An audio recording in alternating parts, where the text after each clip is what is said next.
Yeah, man. I'm glad that you mentioned a couple things in there. Like higher, definitely one of the points on the record that when I first listened through, I've listened through it a few times now since I knew you coming on the show Hmm. and got the advance of it.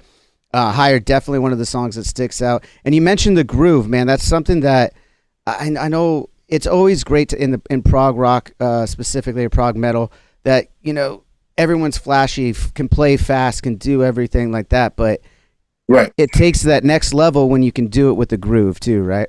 Yeah. If you can hit a pocket and do all the things that you do in that pocket, you won. You know. Absolutely, man. And you know something about Pocket from your fucking past. I mean, geez, man, bringing funk to the metal world and everything like Yeah. that, man. It's Mhm. it's so cool. And I did mention Higher. That was one of the songs. So for me, when I'm listening through for the first time, I want to talk about the middle of the album. There's the three Right. songs that stood out to me. It started with My Desire, Mm. Whisper to a Scream, and Higher specifically. Those three Right. in a row, man. That was like when I was like, the beginning starts off really energetic. You got like kind of like that, that energetic prog, kind of Mm. just going for it. Got a lot of heavy guitar riffs and stuff, right? Right. Right. And then it's really when the dynamics of the album start to hit is right there in the middle to me with the Mm. Big Desire and the vocal melody that you start to build to for the outro. It comes up in Yeah. the choruses and then you start to really build into it for that bridge and Hmm. outro.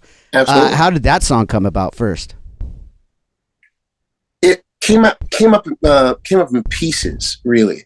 Like we had one piece of it, and it was like, oh, that's good. And then Mike went home, and Mike started fiddling with it, and said, I got this other thing, and that's when he put through the prog shit in there. I was like, oh, that shit is right. That's right. That's absolutely right. Let's do it. Keep going. Yeah, And then yeah. we wrote against that, and it turned into something. And then we started putting more stuff on it and putting stuff together and getting the melodies right and getting the build right for that kind of song because it has a beginning, middle, and end. You know, so to really try to put the emphasis as to where it needs to be in each section, so it sort of builds to something new. You know.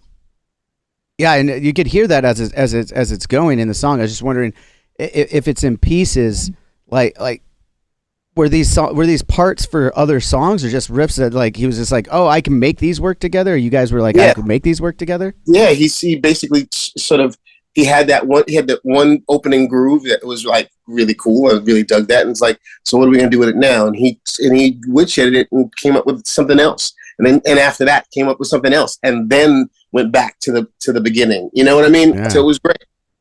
Dude, and again, those vocal melodies. How did you come when you were approaching those? I mean, that's like to me, My Desire has probably the hookiest chorus on the record. I would say. Yeah, So yeah. how does that go? How do you come about writing something when like that? you hear what you think is going to be the chorus and whatever comes to mind at that particular point in time, and believe it or not, I don't have the greatest idea about melodies. I'm not really good with melodies sometimes. Sometimes my melodies sound like, I feel like I'm a jazz singer I'm just trying to fit into the chord, and I'm trying to riff over, the changes, but it has to be something more than that. And Mike has a real sort of panache for doing that, and has a penchant for really making things that, people like these hooky sort of melodies that are great, So again, my hat's off to him. Dude, well, I'm glad you mentioned like a little bit of jazz there too, because that takes me to the next song that I definitely thought took another field, is following right up to it, is Whisper to a Scream, and it's got some jazz elements in there, man. Like, It does. It does. I mean, it's in an effort to really try to, we're really trying to make like a rock ballad, and it turned out to be sort of like this weird sort of prog jazz sort of thing that's really, really loud. You know what I mean? Yeah.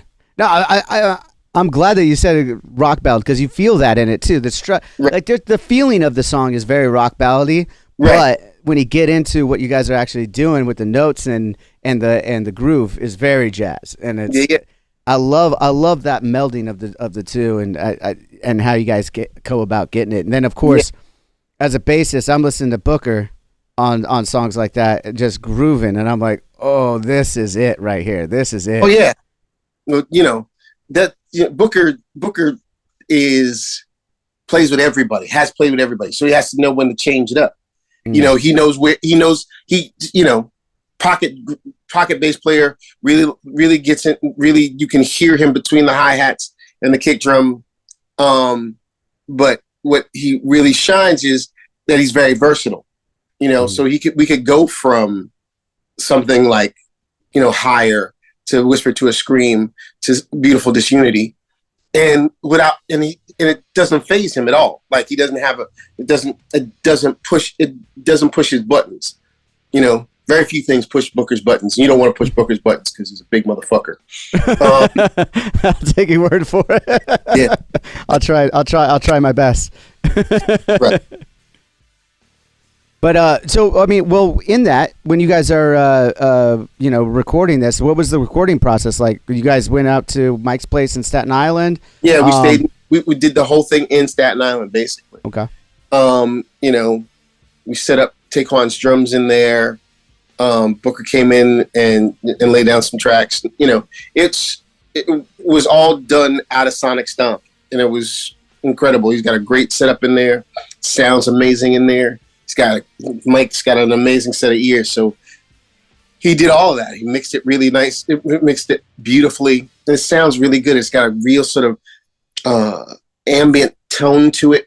It's all digital, really, but it has some sort of it has some air in it, which is hard to get sometimes in some of these newer recordings. Right, man. So, but when you say you guys came in, did you guys come in individually at different times to lay it down, or were you guys all in the room a lot? Like, what was that? For the most part, people came in individually. Like we set down certain things and put placeholders in there, and then they came in and put their parts on it, pretty much. Okay, so I asked that question because going back to Booker, I'm wondering like where he's finding the spots and stuff. Are you like in the engineer room and he's out there and you're just watching him, just going, whoa? He's standing behind us in the booth in the control room, and it was like, you know what to do. Just press play and record, and he knows what to do. Wow. He's great at that. Was that kind of the case for each of you guys then too? Is it everyone just kind of trusts each other? I mean, you guys have all done such amazing things and had great careers Absolutely. Before. Yeah, I mean, and it's not like we've not done this before. These are all, right. Everybody in that room is a veteran. So they know what they want to do when they know what they need from us. Yeah. Do you find that to be kind of a relief in a super group setting like this, or has that been the case for you for many years? I mean, you've worked with a lot of great musicians. I've worked with some really good musicians. I've worked with some very mediocre musicians. I've worked with everybody, and the reason why these people were brought on was because they knew what the assignment was. They knew exactly what was necessary to make this work.